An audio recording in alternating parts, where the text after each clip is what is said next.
So how did Blockchain.info get started? So our technical founder is a guy named Ben Reeves, who's a developer with a lot of mobile experience.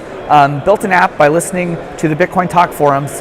Users were looking for a way to track double spends and some basic currency statistics. So he started Blockchain.info for that purpose. Then he built a wallet, and he did something really innovative. He built a web wallet to put users firmly in control of their funds. So had the security of a client-side service with the convenience of being able to access it from any iPhone, Android, or website anywhere in the world. Blockchain is a web wallet that basically allows users to have firm control of their funds, and it's the world's most popular wallet today with almost 3 million users.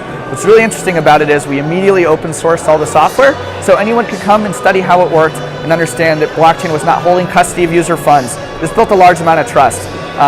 In 2012, we published our APIs to help developers anywhere in the world build innovative software and services for the Bitcoin protocol in general. So exchanges and games, merchant processors, other wallets rely on blockchain APIs to build their services, which is great. So we have an iOS wallet, an Android wallet, a web wallet, APIs for developers. We have Zero Block, which is a mobile news and information app, a really great way for anyone to stay current on the price of Bitcoin and all the interesting things that are happening every day, and some other services as well. So there's a debate about whether or not Bitcoin and blockchain can be divorced, or what that means, and are other blockchains going to be possible to do interesting things? And the answer to those questions are no and yes. If you're using the Bitcoin network, then you need to use Bitcoins to ride on the Bitcoin blockchain. But there can be other types of blockchains that do property rights for smart contracts, blockchains that do all kinds of interesting things that people will build potentially in the future. But by far and away, the idea that has the most amount of traction, with the most amount of investment, with the most amount of attention and market lead is Bitcoin. And that's because Bitcoin's solving all kinds of problems in the economic world that need to be addressed. And so it's going to be a while before some of these other things come to fruition. The key innovation of Bitcoin is the blockchain, sometimes confused with our company name, but the blockchain is what allows for distributed consensus. Yeah, so typically the key innovation of Bitcoin, the blockchain, is spelled in 3 words, the blockchain. Our company name is Blockchain itself. We allow users to study the Bitcoin network and look at the blockchain. We're primarily a wallet service, APIs, and search. So there is a difference, but it's a little bit like people say, pass me a Kleenex, which means something, but it also is a little confused with the brand sometimes.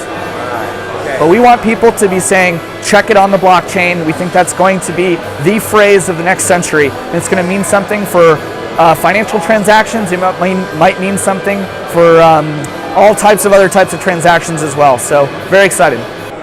The price of Bitcoin is often in the media. I think it's the least interesting part of Bitcoin in terms of real utility. I study transaction volume, and that to me shows an upward trajectory month over month. We're doing more and more transactions on the Bitcoin network, which means people are finding it useful to send Bitcoins from one place to another. And that's continuing to go up despite the fact that the price of Bitcoin remains volatile. And it is, and so people need to be really cautious when they make investment decisions about whether or not they think Bitcoin is a store of value or not. But the reality is that there's not a more efficient way in the world today to send value from one place to another than to use the Bitcoin network to do that. And if you want to try it, you have to have Bitcoins to do it. Sure. The main difference with the alternatives you have on the market is all the alternatives are based on microcontroller. Microcontrollers have not been built for security reasons. So in case of physical attack, a microcontroller will not be able to resist for a long time.